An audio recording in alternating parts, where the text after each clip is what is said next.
Do you accept personal responsibility for defeat in North Shropshire last night? Do you acknowledge that that vote against the Conservative Party was because of you?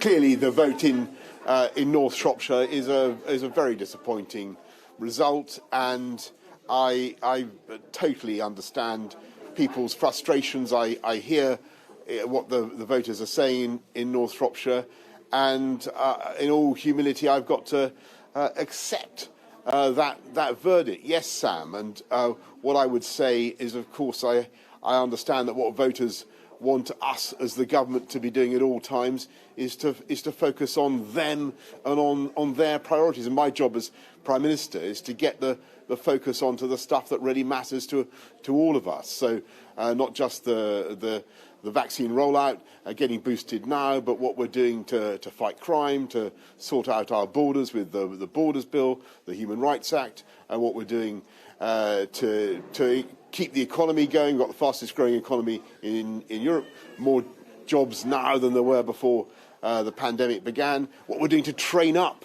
our country and prepare our economy for what I hope will be a great recovery. But, you know, I totally understand why people were frustrated and are frustrated in North Shropshire. I think viewers would have just heard you not accept personal responsibility and instead deflect with a list of other things your government is doing. So can I try... I don't think that's perfectly so you fair. accept you are to blame? Look, I'm responsible for everything that the government does, and of course I take personal responsibility. So what things that went wrong under your watch, that are your responsibility, are partly to blame? For instance, do you think the absolutely cavalier approach to lockdown rules by you and your staff in Downing Street played a part in last night's defeat? I think that people are frustrated, and I understand that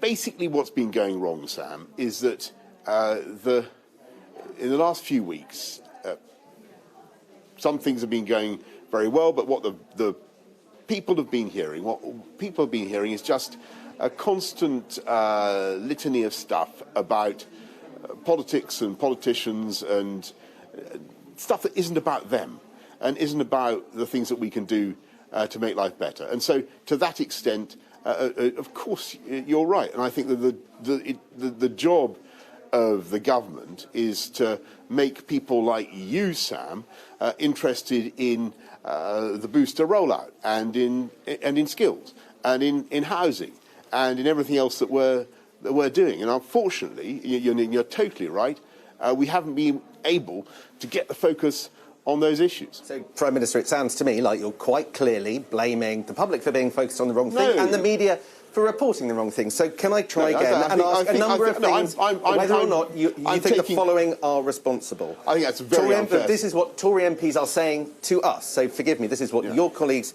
believe. Do you believe that you trying to change the sleaze rules in favour of you and your colleagues, which triggered the by-election, which caused this defeat? Yes. Do you accept hands up responsibility for that? Yeah, I do, because I think it goes back to exactly what I was just saying, Sam, which I think it comes into the overall category of politicians talking about ourselves and those issues and seeming to be focused on those issues at the expense of the things that really matter to people. And so I think my job is to get over what we're doing more effectively and to show people that as a result of the fastest vaccine rollout and the fastest booster rollout in Europe, that we've got more jobs than before the pandemic began. And I've got to put my hands up and say, have I failed to get that message across in the last few weeks? Has it been obscured by all this other stuff? Yes, I'm afraid it has. So what needs to change, given it was your advisers laughing on video about breaking COVID rules? You got a Tory donor to pay for the refurbishment of your flat.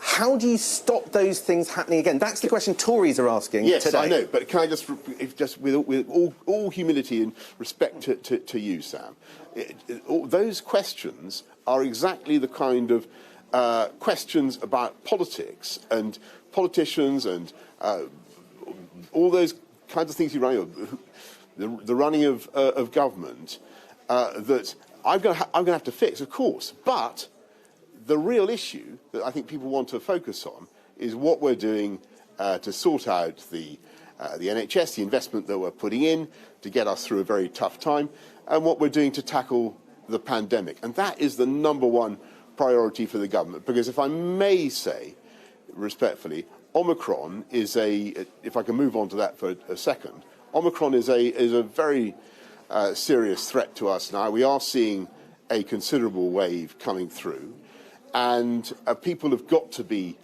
prepared, and they've got to understand what it entails. And that's why the best thing everybody can do is not just follow the guidance, the advice that we've set out, but get boosted now. That is the crucial thing that we need to do. We've now, as of yesterday, vaccinated 25 million people with a booster, which is a great number, but we need to do a lot more. And we've got everybody's coming forward to help. You've got the army here giving a massive assistance. You've got volunteers. The teams are expanding the whole time. We have the capacity to deliver the Get Boosted Now campaign. What we need is for people to realise the urgency and come forward themselves.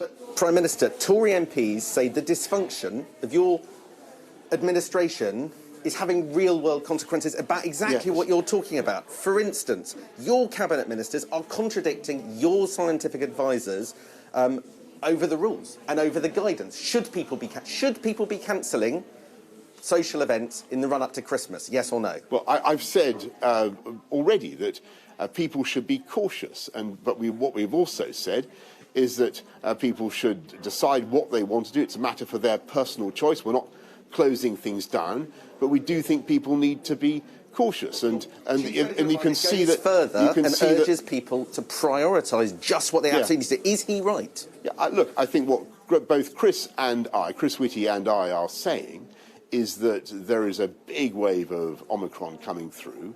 People need to be prudent. They need to think about, you need to think about your budget of risk, as it were, Sam. But what we're not saying, we're not in the position that we were in last year of closing everything down and trying to mandate exactly what people do. We want to leave much more to people's responsibility and choice, but we want them to be aware of the facts. And the facts are that Omicron, it does represent a very considerable risk, and people need to be aware of that risk. They need to take the steps, and above all, they need to get boosted now. Final question. Tory MPs are saying publicly that conversations have begun about your future, whether you should stay in that job.